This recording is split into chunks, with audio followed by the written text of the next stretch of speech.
morning, good afternoon, good evening, wherever you're watching this one. This is my UEFA Europa League quarter-final preview for the first leg at Anfield between Liverpool and Atalanta. But the first leg being at Anfield, so a massive opportunity for us to try and put the tie to bed in terms of the first leg. This Europa League, obviously, the distraction moves away from the Premier League title race. We now have another distraction in terms of the UEFA Europa League. And I said in my community post, I think everyone in the title race has a huge chance of winning the league. But I think the hooping competitions can help all the teams in the Premier League title race, in my opinion. Because I actually think whoever gets knocked out early in their hooping competition might hinder them, in my opinion. And yes, it's Man City. Then I think Man City, I think they could be okay, even if they're knocked out of Real Madrid. Liverpool and Arsenal still did that thing about them mentally. Can they cope with obviously getting knocked out in hooping competitions?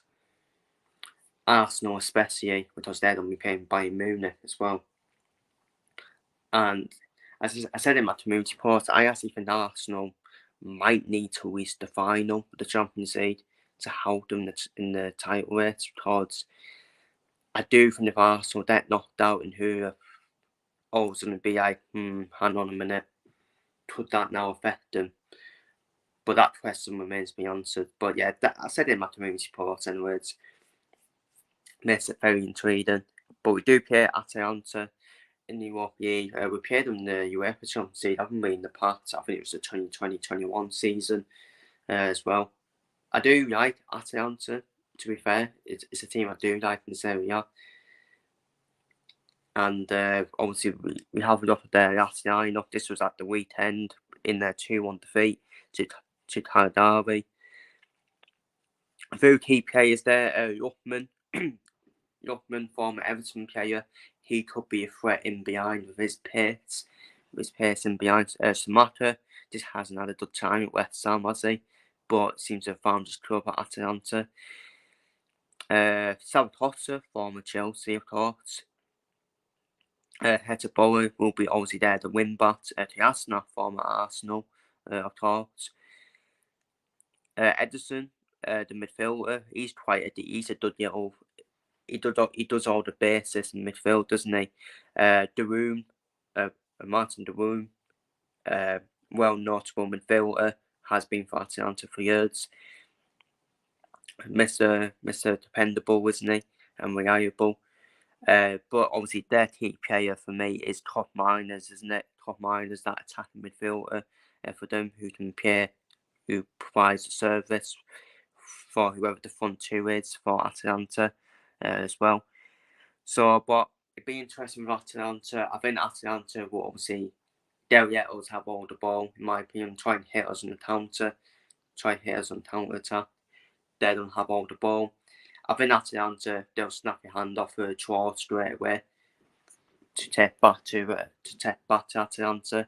Atalanta did win at Anfield, didn't they, in the 2020-21 season in the UEFA Champions League group stages. I don't know if Liverpool already qualified or didn't they? I think Liverpool might have already qualified back then. I can't quite remember, but I remember the Beatles 2-0 at Anfield. Obviously, it was without fans as well. Obviously, it would have been a different game if fans were there, you would suspect. So yeah, it was like that year, wasn't it, where we were all in lockdown and you saw a lot of away wins, didn't we?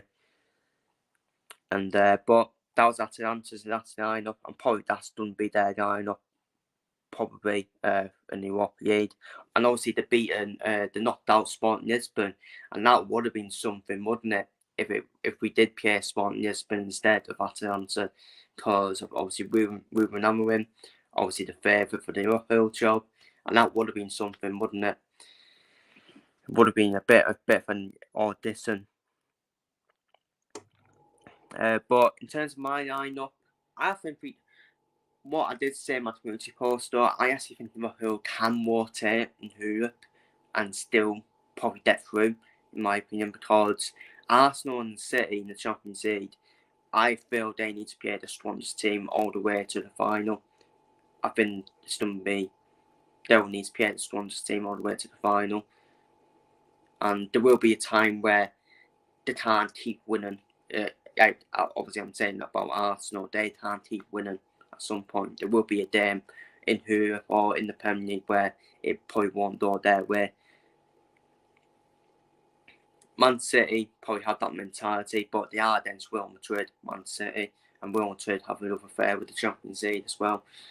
And Bayern Munich and their experience, aren't they, in the Champions League, as must have been abysmal in the Bundesliga this season. Bayern Munich, I do think, maybe closer than people expect against Arsenal, but I think Arsenal are definitely favourites because of recent form. But they've had recent starts against Bayern Munich in Europe before, haven't they? So there will be questions about that for Arsenal. Can they put them stars away? But yeah, they need to play their strongest teams, City and Arsenal. I think Liverpool can actually make changes and still get through. So this is the lineup I've done for. It's not me trying to be disrespectful, like I say, my community support. I just think Liverpool should still be a level above everyone that's left in the Europa League. But Leverkusen probably the closest team to probably cause a threat, in my opinion, to Liverpool. But apart from that, I think Liverpool, as I said at the start of the season, I think Liverpool should win the Europa League, really. But this has been my lineup: Terher and Doe, Conor Prady at right back. So Terher and Prady keep their places. Quenzer will keep his place. He's been under scrutiny at the moment for obviously the mistake at Man United. But yeah, let's not put the lad down. Don't say dead behind him and support him. He has done brilliant for us this season. It's just a mistake. Tonate will come in my opinion, because he was on the bench against Man United. And Tonate will probably start in the league game at the weekend at home to Crystal Palace as well. Smith has him for Robertson. I've done for Joe Gomez to play quite a specific role. Done for Gomez to play in that DM role, in my opinion, because I think he's out John Stones. Joe Gomez, where he can play as a fullback, but can also play as a centre back. And he has played a few times at defensive midfielder as well, a few times this season. Gravenberch and Curtis Jones will come in midfield, in my opinion. Obviously, this is my lineup. I don't think this lineup will happen. I do think we will see the likes of Salah start. I think Klopp will still do strong to try and get the tie done in the first head. But that would be my lineup personally. Javier on the right, Diaz on the left, and Cody Gakpo in the middle. I mean, if you look at that team, it should still be good enough, shouldn't it? Really, it should still be good enough. Look, if it's not done right for us, we can easily put in Salah, Nunez off the bench, try and turn the game around if it's not done well for us, or if we need to still trying to break Atalanta down, because it's done me that game where, for me, we'll need to break Atalanta down, because I can't see Atalanta don't toe-to-toe with us. I think they'll let us have all the possession, and they can try and hit us in counter as well, Atalanta. I don't think Atalanta are great, though, in my opinion. I just don't think they are that great. I think Sporting Lisbon would have been more of a threat to us than Atalanta. But fair play, Atalanta, there can't be any muds because they're not muds, because they did knock out Atalanta at the end of the day. Atalanta did knock out Sporting Lisbon at the end of the day. So there's still no muds, but I think we should be fine at Anfield as well. We're all pissed off. We're all fuming about the 12 points at Man United as well. I still don't. Look, we did 12 points. But it's not the worst result. We're still tied in points at the top. Obviously, Arsenal have the goal difference. Still all to play for in the title race as well. And it's always that thing. Once you have 12 points, you don't want to play us in the next game. Whoever plays Liverpool in the next game, you don't feel sorry for. If we can get an early goal, against Atalanta, then yeah, I think the field days will open, in my opinion. I think the field days will open. It's all about getting an early goal. if we don't know though, it should be a comfortable night at Dorfitz in the first set, then Atalanta, and try and get the tie done in the first set. That's what we want. Try and get the tie done in the first set. But if we don't, we don't. If we don't get the tie done in the first set, then that needs to take a lead back to the second set to Atalanta. So, but in terms of our star prediction, I don't think Atalanta that way. They did use a Caladari as well away from home. I think, honestly, I don't think my lineup will happen. I do think we will draw strong, and I think we will. Again, I do think we will probably get the tie done in the first set. I expect us to get the tie done in the first set. If we don't, we don't.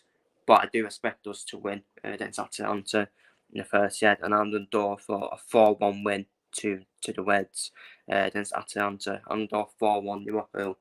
So feel free to leave your thoughts down below in the comments. Take care, stay safe, and see you later. And what's to come today, obviously the Dan Haney first Wine Garcia bottom preview and bottom predictions is now out. Obviously this preview is going to be out, and obviously the next episode of my Liverpool and Carlisle Dream Mode will be out as well later on today. So take care, stay safe, see you later. Let's hope the Reds and get the job done in the first set. Come on the Reds.